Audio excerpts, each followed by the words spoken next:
Jẹ́nẹ́sísì orí 16 láti ẹsẹ̀ 1 títí dé ẹsẹ̀ 16. Sáráì aya Ábúráhámù kò bímọ fún un, ṣùgbọ́n ó lé ọmọ ọ̀dọ̀ kan obìnrin ará Íjíbítì orúkọ ẹni tí jẹ́ Hágárì. Sáráì sì wí fún Ábúráhámù pé, kíyèsí iná, Olúwa dá mi dúró láti bímọ.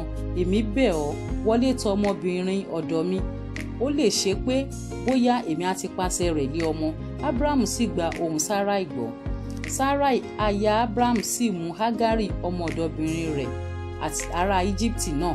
Lẹ́yìn ìgbà tí Ábúráhámù gbé ilẹ̀ Kédárì ní ọdún 10, ó sì fi fún Ábúráhámù ọkọ rẹ̀ láti máa ṣe aya rẹ̀.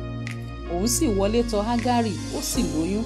Nígbà tí ó rí i pé òun lóyún, olúwa rẹ̀ obìnrin wá di ẹ̀gàn lé ojú rẹ̀. Sáráì sì wí fún Ábúráhámù pé, ẹ̀bi mi wà lórí rẹ, èmi ni ó fi ọmọbìnrin ọ̀dọ̀ mi fún ọ lé aya. Nígbà tí ó sì rí i pé òun lóyún, mo di ẹ̀gàn lé ojú rẹ, kí Olúwa kí ó ṣe ìdájọ́ láàrin tèmi tìrẹ. Ṣùgbọ́n Ábúráhámù wí fún Sáráì pé, wò, ọmọbìnrin ọ̀dọ̀ rẹ wà lé ọwọ́ rẹ, fi ṣe bí ó ti tọ́ lé ojú rẹ. Nígbà tí Sáráì ń fòòró rẹ̀, ó sá lọ kúrò lọ́dọ̀ rẹ̀. Áńgẹ́lì Olúwa sì rí ilé ẹ̀bá ìsun omi ní ijù, ní ẹ̀bá ìsun omi lé ọ̀nà Ṣúrì. Ó sì wí pé, Hágárì ọmọbìnrin ọ̀dọ̀ Sáráì, níbo ni ìwọ ti ń bọ̀? Níbo ni ìwọ sì ń rè? Ó sì wí pé, èmi sá kúrò níwájú Sáráì olúwa mi. Áńgẹ́lì Olúwa náà sì wí fún un pé, padà lọ sí ọ̀dọ̀ olúwa rẹ kí o sì tẹríba fún un. Áńgẹ́lì Olúwa náà wí fún un pé, ní bíbí èmi ò mú irú ọmọ rẹ bí sí, a kì yóò sì lè ka wọ́n fún ọ̀pọ̀lọpọ̀. Áńgẹ́lì Olúwa náà sì wí fún un pé, kíyèsí, ìwọ lóyún, ìwọ ó sì bí ọmọkùnrin, ìwọ ó sì sọ orúkọ rẹ̀ ní Ismaili, nítorí Olúwa ti gbọ́ ohùn àrò rẹ̀.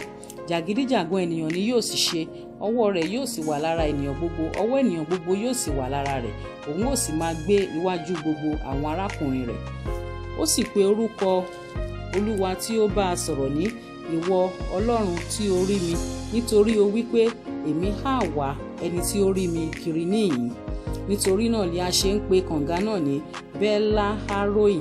Kíyèsí, ó wà lé agbede méjì Kádésì òun Bérédì. Hágárì sì bí ọmọkùnrin kan fún Ábúráhámù. Ábúráhámù sì pe orúkọ ọmọ tí Hágárì bí ní Ismaili. Ábúráhámù sì jẹ́ ẹni 96 ọdún nígbà tí Hágárì bí Ismaili fún Ábúráhámù.